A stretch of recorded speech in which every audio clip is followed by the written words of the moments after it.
Días a todos, buenos días Armando, buenos días Mariela. Sí, a ver, para que funcione este esquema que arranca el día de hoy, es decir, retirar el 25% de tu fondo con fines inmobiliarios, primero tiene que haber un inmueble. Es la primera pregunta que uno se hace, ¿no? Porque tú no puedes ir a solicitar un crédito sin tener el inmueble identificado. Y ahí hay un primer problema. ¿Por qué? Porque hasta donde sé hay 16.000 viviendas, ¿no?, en el stock a la fecha acumulada en el país, y de acuerdo a la información presentada por la superintendencia, habrían 600.000 afiliados, ¿no?, con la posibilidad de comprar una primera vivienda. Entonces tienes una demanda de 600.000, deseoso de comprar una vivienda, y una oferta de 16.000 para colocar esa vivienda. Entonces, una inmensa demanda, una pequeña oferta, y eso en economía hace que los precios se eleven. Ese es un primer tema que no es menor, sino el trámite no se puede empezar. ¿Pero los 600.000 utilizarían el fondo?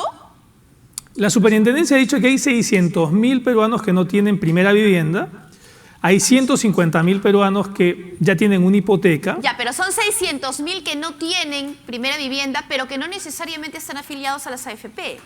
No, son 600.000 personas que son parte del sistema privado de pensiones, okay, es decir, están afiliadas. Y ese es un buen tema, Mariela, porque la del 95.5 aplicaba a los pensionistas. Esta norma, este porcentaje, aplica a los afiliados, es decir, a aquellos que todavía no tienen un fondo, ¿no?, con la cantidad suficiente para pensionarse. Y un ejemplo muy sencillo es, oye, si tú ganas 10.000, y en el Perú no hay mucha gente que gana 10.000, aportas 1.000 cada mes. En un año haces 12.000, en 10 años haces 120.000, las rentabilidades netas de comisiones son pequeñitas, 25% de eso, ¿cuánto es? Es la pregunta que uno se hace. ¿Por qué? Porque tendrías unos $10.000 ¿para qué vivienda?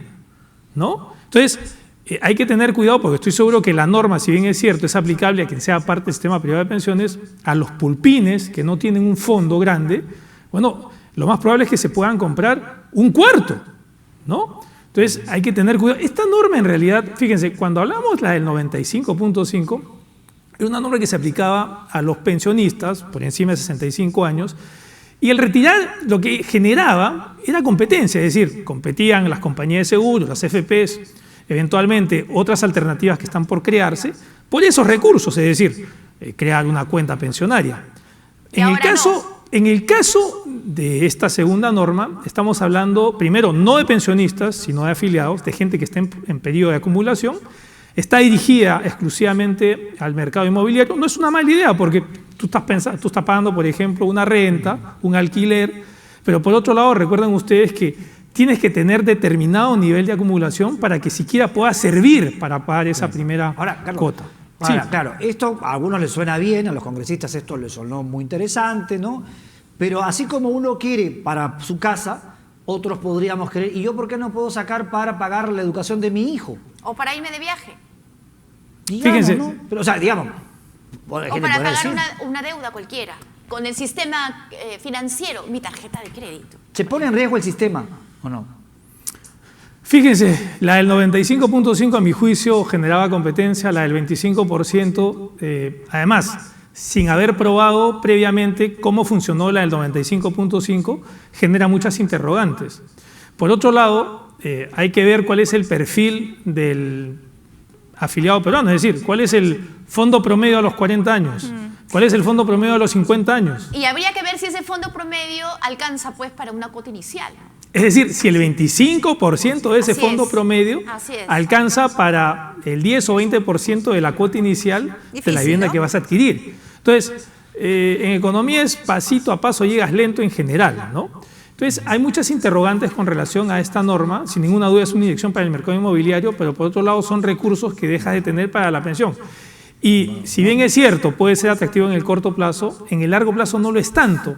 Y cuando tú estás en una economía con un ingreso pequeñito, informal, en donde entras y sales constantemente del mercado laboral, es decir, en donde tu fondo no crece como debería crecer en economías como la chilena, por ejemplo, donde esos problemas no ocurren como en el caso peruano, entonces hay preguntas que surgen, ¿no? Y además son, ojo, una opción es utilizarlo para primera vivienda, Otra opción es para pagar la hipoteca que ya tienes, pero una tercera opción de la que no se habla es también, si no tienes el fondo suficiente, quedarte con los recursos hasta acumularlo, ¿no? Que es ir ganando acumulación, especialmente en los jóvenes, ¿no? En los jóvenes que todavía no tienen el fondo suficiente para ir acumulándolo. Entonces, hay muchas interrogantes todavía y en todo caso, primero que funcione bien la del 95.5 y después pensar en otras alternativas en el tiempo. ¿No? Es paso a paso llegamos más lejos en economía. Cuídense mucho, mis queridos gracias, Armando Carlitos. y Mariela. Gracias. Hasta mañana.